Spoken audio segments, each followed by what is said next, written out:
नमस्कार मेरे भाइयों एवं बहनों। आज सुबह मेरी मिसेस आंगन में झाड़ू लगा रही थी। बहुत सारे गांव के लोग एक घर की तरफ जा रहे थे।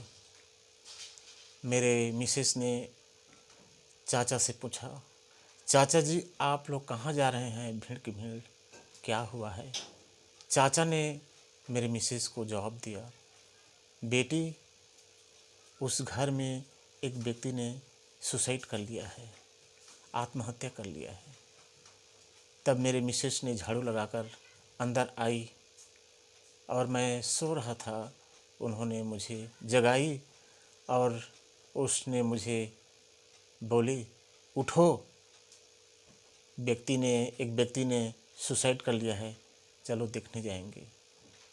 हम दोनों वहाँ देखने के लिए गए। वहाँ देखे तो वो व्यक्ति फांसी में झूल रहा था। आज हम ऐसे बहुत ही दर्दनाक घटने को अपने आसपास में देखते हैं, बहुत दुख लगता है। आज लोग अपने जीवन को, कोई फांसी लगा के आत्महत्या कर लेता है, कोई जहर खाकर आत्महत्या कर लेता है, कोई अपने आप के ऊपर आग लगा लेता है।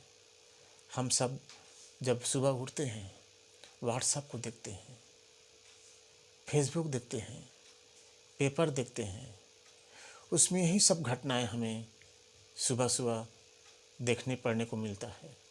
कितने दुख की बात है कि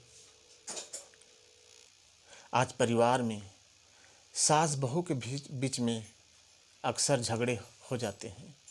छोटी छोटी बात को लेकर छोटी बात बड़ी बन जाती है और आपस में तू मैं होता है और सास बहू में झगड़ा हो जाती है। हम देखते हैं कि एक बेटा उस शादी करके बहू लाता है, बहू के साथ उसके सास का पटरी नहीं खाता और आपस में झगड़ते हैं, लड़ते हैं और ऐसी स्थिति हो जाता है कि दोनों अलग अलग खाते पीते हैं। यहाँ तक कि एक दूसरे के चेहरे दिखने में भी लोगों को एक दूसरे को परेशानी होता है। आज ननंद और भौजाई में बहुत टेंशन हो जाता है। आज ननंद और भाभी में बातचीत नहीं हो पाता, एक दूसरे के चेहरा देखने के लिए नफरत करते हैं। आज बाप बेटा में झगड़े हो जाते हैं किसी बात को लेकर। पापा कहता है बेटा इस काम को कर दे, बाप कहता है बेटा पढ़ाई कर और साथ साथ में काम भी कर। आज बेटा को बाप का बात अच्छा नहीं लगता और गुस्से में आकर अपने घर को छोड़कर भाग जाता है और या कहीं सुसाइड कर लेता है। आज कोई भी व्यक्ति किसी व्यक्ति को चोट पहुंचाता है, दुख पहुंचाता है, तो मनुष्य गुस्सा में उबल जाता है और कुछ न कुछ कर बैठता है।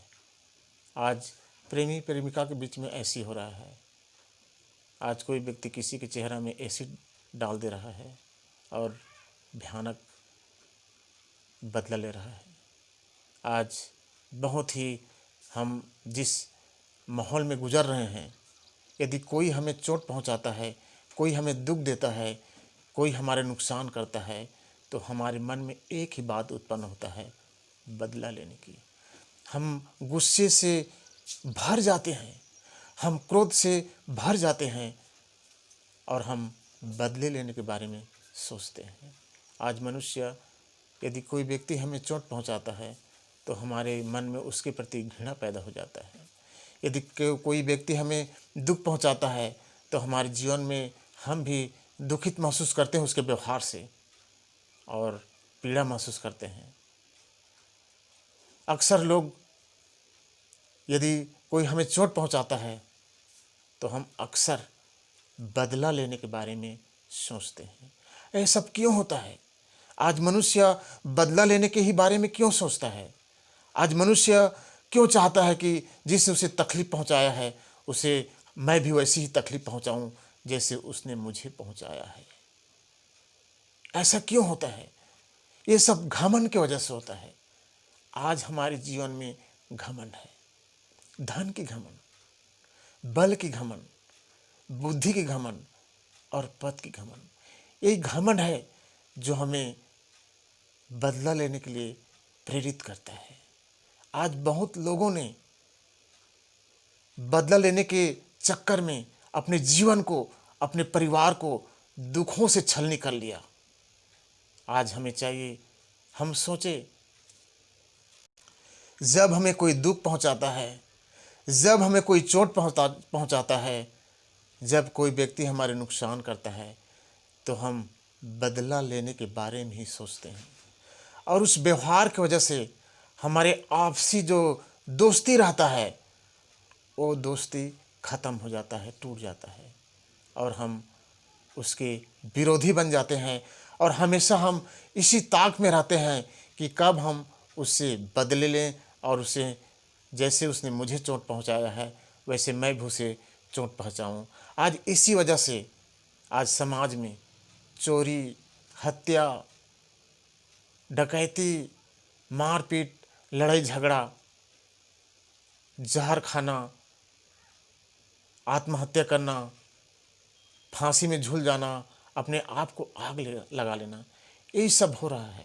यदि किसी व्यक्ति ने हमें चोट पहुंचाया है, हम बर्दाश्त नहीं कर सकते और गुस्से से आग बबूला हो जाते हैं, और या तो हम बदला लेते हैं या अपने आप को नुकसान कर बैठते हैं।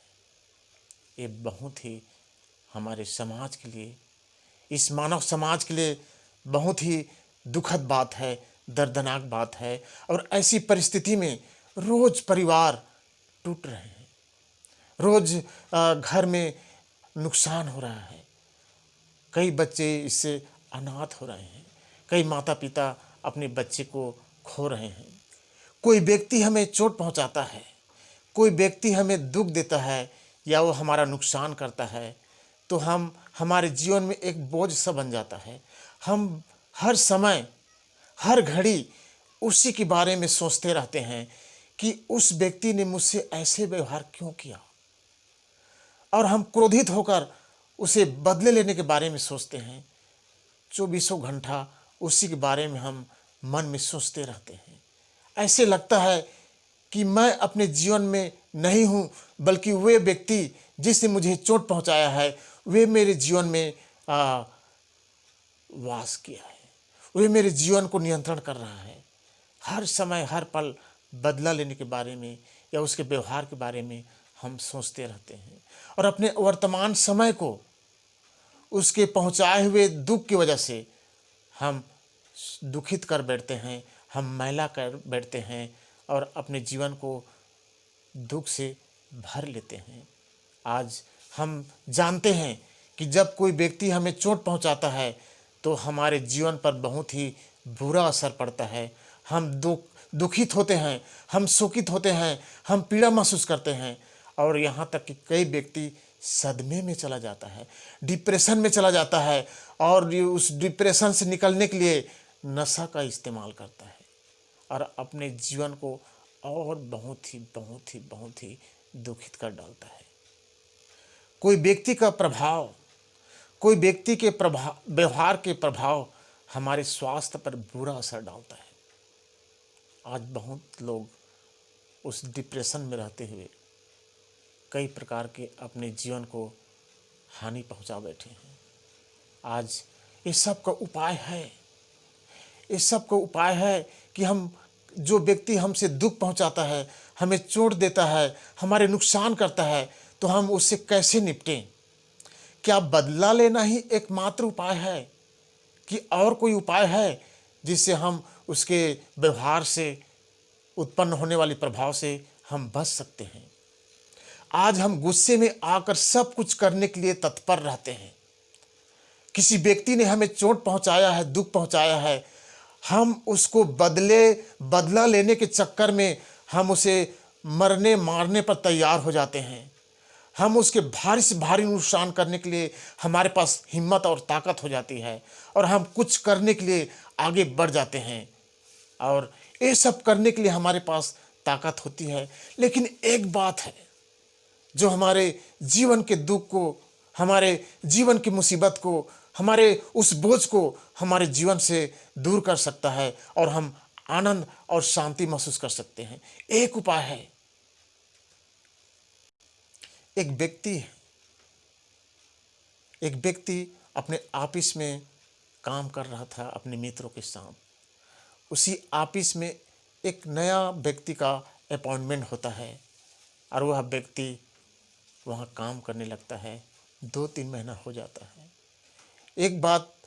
एक दिन की बात है, वहाँ के एक सीनियर व्यक्ति से नए व्यक्ति का झगड़ा हो जाता है और वह नया व्यक्ति उस सीनियर व्यक्ति को बहुत ही अपमानित और उसका बुराई करता है, उसका बहुत ही अपमानित करता है। वो सीनियर व्यक्ति उसकी अपमान को सुनकर बहुत ही क्रोधित होता है और मन में सोचता है कि मैं उस व्यक्ति को बदला लूँगा, मैं उस व्यक्ति को मर्डर कर दूंगा, मैं उस व्यक्ति की हत्या कर दूंगा। उसने मेरे ऑफिस में इस तरीक़ा से मेरा बेइज्जती किया है, मेरा अपमान किया है। और उसके साथी लोग, उसके मित्र लोग भी उसके इस बात में समर्थन करते हैं कि उसने आपका विरोध किया, आपका अपमान किया, आपका बेइज्जती किया है, आपको बदला लेना ही चाहिए। और उसे कई प्रकार का उसे मारने का उपाय बताते हैं। ऐसी 1 हफ्ता बीत जाता है। एक व्यक्ति उसे बताता है कि मैं तुझे जो आइडिया बताऊंगा, मैं तुझे जो आइडिया दूंगा, उस आइडिया से यदि तुम उसे मारोगे तो मर जाएगा और पुलिस को सबूत भी नहीं लगेगा। मेरा आइडिया परफेक्ट है। उस व्यक्ति ने कहा, भाई मुझे अपना आइडिया बता, मैं उस व्यक्ति को मारना ही चाहता हूँ क्योंकि उसने मेरा बहुत ही अपमान किया है। वो कहता है, मैं तो आपको आइडिया बता दूंगा, लेकिन तुम में वो हिम्मत नहीं है, तुम में वो ताकत नहीं है, तुम में वो हौसला नहीं है कि उस काम को तुम कर सकते हो। वो तो गुस्सा से उबल रहा था। उसने जवाब दिया, आप मुझे बताइए, अभी इसी वक्त बताइए, मैं जाकर अभी उसको मार दूंगा। उसने कहा, भाई नहीं कर सकते, आप मुझे बताइए, मैं करूंगा। उसने कहा, आप जाइए और उस व्यक्ति से माफ़ी मांग लीजिए, आप जाइए उस व्यक्ति से माफ़ी मांग लीजिए। वो व्यक्ति गुस्सा में और ही व्याकुल हो गया, उबल गया और उसको बुरा भला कह के उस जगह से अपने घर वापस आ गया। वो ऐसी 10 दिन बीत गया। वो अपने आप में जब अकेला सोया हुआ था तो अपने आप में वो सोच रहा था कि मैं उस व्यक्ति को कैसे मर्डर करूं, उसने मेरा बहुत ही अपमान किया है। सोचते सोचते उसने ये सोचा कि 10 दिन हो गया, मैं सिर्फ उसी व्यक्ति के बारे में सोच रहा हूँ। ऐसा लग रहा है कि वो व्यक्ति मेरे जीवन में हावी हो गया है और वे व्यक्ति मेरे जीवन को नियंत्रण कर रहा है। ऐसे लग रहा है कि मैं उस बोझ को उठाकर चल रहा हूँ। मुझे शांति महसूस नहीं हो रहा था, मुझे रात को नींद नहीं आ रहा था, बस उठते बैठते सोते उसी के बारे में मैं चिंता कर रहा था। उस व्यक्ति का बात मुझे याद आया। उसने कहा था कि उसे माफ़ कर दे, उससे जाकर माफ़ी मांग ले। मैंने चारपाई से उठा और मैं घुटने में आ गया। मैं परमेश्वर से प्रार्थना किया कि प्रभु, मैं उस व्यक्ति को माफ़ करता हूँ। प्रभु, मुझे मेरे जीवन के बोझ को मेरे जीवन से हटा। प्रभु, मैं उस व्यक्ति को माफ़ करता हूँ। और जब मैं सुबह उठा और अपने गाड़ी में बैठकर उस व्यक्ति के घर गया, मेरे शरीर में इतना साहस नहीं था, इतना हिम्मत नहीं था, इतना हौसला नहीं था कि मैं उस व्यक्ति से माफ़ी मांग सकता।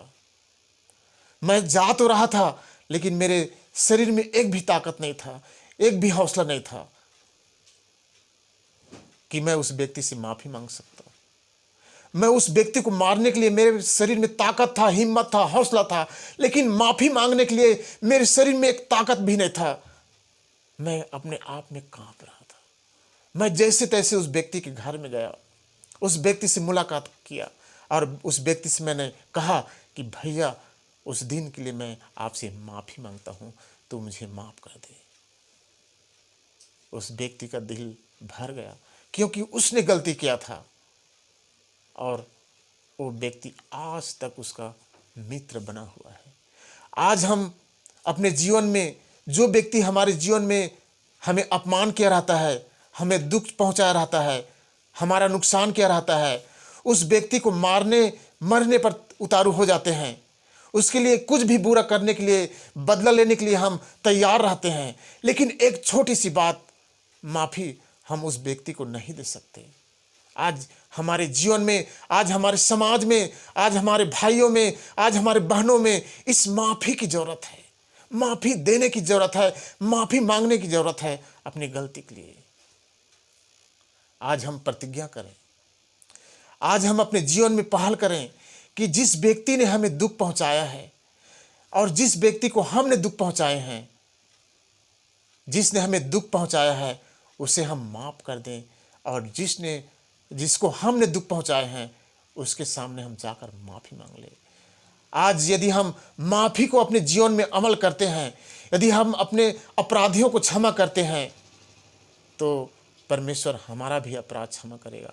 पवित्र शास्त्र में लिखा है, पवित्र धर्म शास्त्र में लिखा है कि जैसे हमने अपने अपराधियों को क्षमा किया है वैसा हमारा भी अपराध क्षमा कर। आज हम क्षमा कर देते हैं तो आज एक बूढ़े माता पिता को अपने बेटे को खोना नहीं पड़ेगा। आज एक पत्नी को अपने पति को खोना नहीं पड़ेगा। आज पत्नी को अपना पति नहीं खोना पड़ेगा। आज एक बच्चे को अपना माता पिता नहीं खोना पड़ेगा। आज गुस्से में लोग सुसाइड कर लेते हैं, आत्महत्या कर लेते हैं, जहर खा लेते हैं, अपने आप को आग से जला लेते हैं। लोग बदला लेने की भावना में किसी लड़की या लड़के में एसिड को छिड़क देते हैं। आज समय है कि हम माफ़ करना सीखें। आज यदि हम हमारे संपर्क में, हमारे व्यवहार से किसी को ठेस पहुंचा है, किसी को दुख पहुंचा है, यदि हम किसी को नुकसान पहुंचाए हैं, आज समय है, आज घड़ी है कि हम उस व्यक्ति से माफ़ी मांग लें। या जिस व्यक्ति ने हमें चोट पहुंचाया है, दुख पहुंचाया है, उस व्यक्ति को हम माफ़ी दे दें और टूटे हुए रिश्ता को हम सुधारें। तलाक होने वाली स्थिति को आज हम सुधार लें। उस बूढ़े सास ससुर को हम प्यार दें। जब हम ऐसी करते हैं तो ननद और भौजाई में प्रेम उत्पन्न होगा, सास बहू में प्रेम उत्पन्न होगा, माता पिता में, बाप बेटा में प्रेम उत्पन्न होगा, और लोग एक दूसरे को मारने के लिए नहीं, उन्हें बचाने के लिए दौड़ेंगे। हम आज समय है कि हम जिस परमेश्वर ने हमें प्रेम किया है, हमें इस संसार में भेजा है, वो परमेश्वर हमसे चाहता है कि हम रोज़ एक आनंद और खुशी का जीवन जिए। वो आनंद और खुशी हमारे परिवार में आएगी जब हम एक दूसरे को क्षमा करेंगे, हम जब एक दूसरे से माफ़ी मांग लेंगे और परमेश्वर के प्रेम को हम प्रकट करेंगे। धन्यवाद।